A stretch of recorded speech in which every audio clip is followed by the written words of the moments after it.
ഒന്നാമത്തേത്, ഒരു ഇടയനെ സംബന്ധിച്ചിടത്തോളം ആ ഇടയൻ വളർത്തുന്ന അല്ലെങ്കിൽ ആ ഇടയൻ പരിപാലിക്കുന്ന ഓരോ ആടിനെ കുറിച്ചും കൃത്യമായി അവന് ബോധ്യമുണ്ട് എന്നുള്ളതാണ്. ഓരോ ആടിനെ കുറിച്ച് ചോദിച്ചാലും ഈ ഇടയന് കൃത്യമായിട്ടറിയാം ആരാണ് ഈ ആട്ടിൻപറ്റങ്ങളിൽ ദുർബലൻ, ആരാണ് ശക്തിമാൻ, ആരാണ് പൊരുത്തം കെട്ടവൻ, ആരാണ് കുസൃതി കാണിക്കുന്നവൻ. ഇതെല്ലാം വേർതിരിച്ചു ബോധ്യമുള്ളവനാണ് ഇടയൻ. ഒരു പിതാവ് അല്ലെങ്കിൽ ഒരു മാതാവും അങ്ങനെ ആവണം. എന്റെ മക്കളിൽ മൂത്തവന്റെ പ്രശ്നം എന്താണ്, എന്റെ മക്കളിൽ ഇളയവന്റെ പ്രശ്നം എന്താണ്, എന്റെ മക്കളിൽ പെൺകുട്ടിയുടെ പ്രശ്നം എന്താണ്, ആൺകുട്ടിയുടെ പ്രശ്നം എന്താണ്. ഇങ്ങനെ ഓരോ ആട്ടിൻകൂട്ടത്തിന്റെയും അല്ലെങ്കിൽ ഓരോ ആട്ടിൻകുഞ്ഞുങ്ങളുടെയും പ്രശ്നങ്ങളും ഗുണങ്ങളും മേന്മകളും പരിഭവങ്ങളും പരാതികളും വേർതിരിച്ചറിയാൻ കഴിയുമ്പോൾ മാത്രമാണ് നമുക്ക് നല്ലൊരു ഇടയനായിട്ട് മാറാൻ കഴിയുക. അതാണ് അതിന്റെ ഒന്നാമത്തെ അർത്ഥം. രണ്ടാമത്തെ അർത്ഥം, ഒരു ഇടയനെ സംബന്ധിച്ചിടത്തോളം ആ ഇടയൻ തെളിച്ചു കൊണ്ടുപോകുന്ന ആട്ടിൻകൂട്ടങ്ങളെ ഒരിക്കലും മോശമായ സ്ഥലത്തേക്ക് തെളിക്കുകയില്ല എന്നുള്ളതാണ്. വിഷമുള്ള സ്ഥലത്തേക്ക് അല്ലെങ്കിൽ അശുദ്ധമായ സ്ഥലത്തേക്ക് അല്ലെങ്കിൽ മലിനജലം ഒഴുകുന്ന സ്ഥലത്തേക്ക് ഒരിക്കലും ഒരിടയൻ തന്റെ ആട്ടിൻകുഞ്ഞുങ്ങളെ തെളിക്കുകയില്ല. ഒരു പിതാവായ അല്ലെങ്കിൽ ഒരു ഉമ്മയായ നമ്മെ സംബന്ധിച്ചിടത്തോളം നമ്മുടെ ഉത്തരവാദിത്വവും അതാണ്. നമ്മുടെ കീഴിലുള്ള നമ്മുടെ മക്കളാവുന്ന മറ്റുള്ളവരാകുന്ന ആട്ടിൻപറ്റങ്ങളെ ഒരിക്കലും നാം അശുദ്ധമായ മേച്ചിൽപ്പുറങ്ങളിലേക്ക് തെളിക്കാൻ പാടില്ല എന്നുള്ളതാണ്. അതായത് നല്ല മേച്ചിൽ സ്ഥലങ്ങൾ തിരഞ്ഞെടുക്കണം. നല്ല മജ്‌ലിസുകൾ, ദിക്റിന്റെ മജ്‌ലിസുകൾ, ഖുർആൻ പാരായണത്തിന്റെ മജ്‌ലിസുകൾ, ഇങ്ങനെ നല്ല മേച്ചിൻപുറങ്ങളിലേക്ക് നമ്മുടെ കീഴിലുള്ള ആട്ടിൻപറ്റങ്ങളെ തെളിക്കാൻ കഴിയുമ്പോൾ മാത്രമാണ് പ്രവാചകൻ പറഞ്ഞ നല്ലൊരു റായിയായിട്ട് നമുക്ക് മാറാൻ കഴിയുകയുള്ളൂ. മൂന്നാമത്തേത്, ഒരിടയൻ തന്റെ ആട്ടിൻപറ്റങ്ങളെ വളർത്തുന്നത് ചെന്നായിൽ നിന്ന് സംരക്ഷിച്ചുകൊണ്ടാണ്. ഒരിക്കലും ആടുകൾക്ക് സ്വയം ചെന്നായിൽ നിന്ന് സംരക്ഷണം ഏർപ്പെടുത്താൻ കഴിയില്ല. പ്രൊട്ടക്ഷൻ, ഏറ്റവും പരിപൂർണമായ സംരക്ഷണം, ആ പരിപൂർണമായ സംരക്ഷണമാണ് ഒരിടയന്റെ ഏറ്റവും വലിയ മേന്മ, മികവ് എന്നുള്ളത്.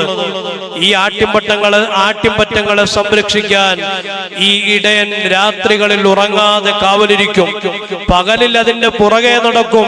രാത്രിയിൽ ഒരു ശബ്ദം കേട്ടാൽ ഈ ഇടയൻ ഉറക്കത്തിൽ നിന്ന് ചാടി എഴുന്നേൽക്കും.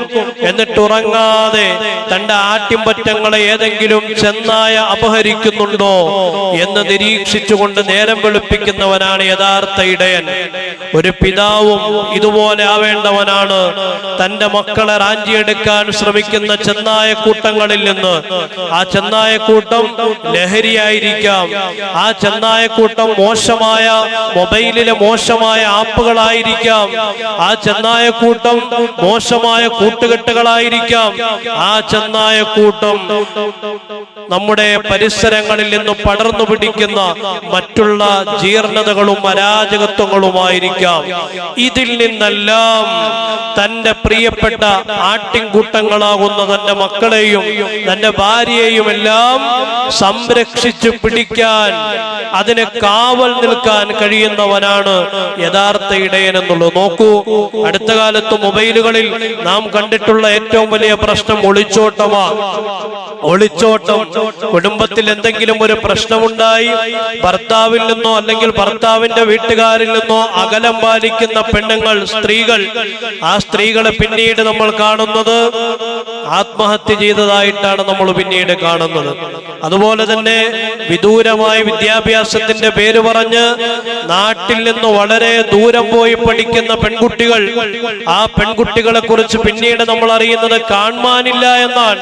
പക്ഷെ 2-3 ദിവസം കഴിയുമ്പോ ആ പെൺമക്കളുടെ മൃതദേഹം ഏതെങ്കിലും ജനശൂന്യമായ പ്രദേശങ്ങളിൽ നിന്ന് കണ്ടുകിട്ടുന്നതായിട്ട് വാർത്തകൾ നമ്മൾ കേൾക്കുന്നതുകൊണ്ട് ഒരു നല്ല ഇടയനെ സംബന്ധിച്ചിടത്തോളം എല്ലാ രീതിയിലുള്ള ഉള്ളിൽ നിന്നും പുറത്തു നിന്നുമുള്ള ഭീഷണികളിൽ നിന്ന് തന്റെ ആട്ടിൻകൂട്ടങ്ങളെ സംരക്ഷിക്കാൻ കെൽപ്പുള്ളവനായിരിക്കും അവൻ.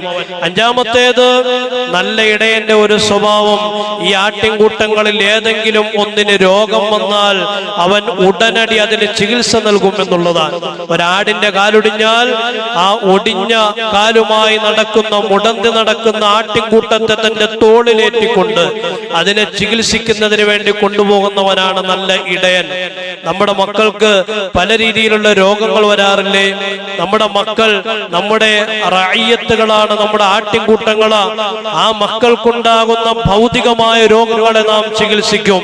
പക്ഷെ അവർക്കുണ്ടാകുന്ന ഈമാനികമായ രോഗം, ആ ഈമാനികമായ രോഗത്തിന് നാം എന്ത് ചികിത്സയാണ് നൽകാറുള്ളത്?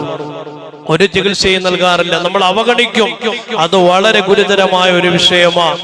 അങ്ങനെ ഈമാനികമായ രോഗം നമ്മുടെ മക്കൾക്കുണ്ടാകുമ്പോ നല്ല ഉപദേശം കൊടുത്ത് ഒരു നല്ല ഇടയനെ പോലെ പെരുമാറേണ്ടവനാണ് യഥാർത്ഥ വിശ്വാസി. അതാണ് പ്രവാചകൻ ഈ ഉദാഹരണത്തിലൂടെ നമ്മെ ഓർമ്മപ്പെടുത്തുന്നത്. ആറാമതായി, ഒരു നല്ല ഇടയനെ സംബന്ധിച്ചിടത്തോളം ആ നല്ല ഇടയൻ സ്വയമായി വിചാരണ ചെയ്ത് കണക്കെടുക്കുന്നവനാ. രാവിലെ തന്റെ ആടുകളെ മേയുന്നതിന് വേണ്ടി പറഞ്ഞുവിട്ട് വൈകുന്നേരം ഈ ആടുകൾ കൂട്ടിലേക്ക് വരുമ്പോ ഈ ഇടയൻ എണ്ണി നോക്കും. രാവിലെ വീട്ടിൽ നിന്ന് പുറത്തുപോയ ആ ആടുകളെല്ലാം ഉണ്ടോ, ഓരോന്നിന്റെയും എണ്ണമെടുക്കും.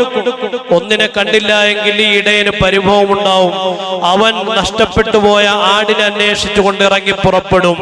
ഒരു വിശ്വാസി ചെയ്യേണ്ടതാണ്, രാവിലെ വീട്ടിൽ നിന്ന് പുറത്തുപോയി വൈകുന്നേരം നമ്മുടെ മക്കൾ, നമ്മുടെ ഭാര്യ എല്ലാവരും ഇരിക്കുമ്പോ അവരുമായി ബന്ധപ്പെട്ടുകൊണ്ട് നാം ഒരു കണക്കെടുപ്പ് നടത്തണം. എന്താണ് കണക്കെടുപ്പ്? ഇന്ന് ജമാഅത്തായിട്ടുള്ള നമസ്കാരം മുടക്കിയത് ആരാണുള്ളത്? മോനോട് ചോദിക്കണം, മോനെ നീ ഇന്ന് നമസ്കരിച്ചോ? നമസ്കരിച്ചെങ്കിലും നീ ജമാഅത്തായിട്ടാണോ നമസ്കരിച്ചത്? നിന്റെ പഠനങ്ങൾക്കിടയിൽ നിന്റെ ഇബാദത്തുകൾ നിനക്ക് മുടങ്ങിയിട്ടുണ്ടോ മോനെ? നീ ഇന്ന് കൃത്യമായിട്ട് നോമ്പെടുത്തോ? നീ ആർക്കെങ്കിലും എന്തെങ്കിലും സ്വതക്ക ചെയ്തിട്ടുണ്ടോ? നീ ഏതെങ്കിലും തിന്മ നിന്റെ ഭാഗത്ത് നിന്നുണ്ടായിട്ടുണ്ടോ? വിചാരണ ചെയ്യണം, ഹിസാബ് ചെയ്യണം. ആ ഹിസാബ് ചെയ്യാൻ പലപ്പോഴും നാം മറന്നു പോവുകയാണ്. നമ്മുടെ ഭാര്യയോട് ചോദിക്കണം, എടി എന്നിൽ നിന്ന് എന്തെങ്കിലും പരുഷമായ പ്രതികരണങ്ങൾ ഇന്ന് എന്റെ ഭാഗത്ത് നിന്ന് നിനക്കുണ്ടായിട്ടുണ്ടോ? എന്റെ സമീപനത്തിൽ നീ സന്തോഷവതിയാണോ? ഇത് ചോദിക്കേണ്ട ഉത്തരവാദിത്തമാണ് ഒരു നല്ല ഇടയനുള്ളത്.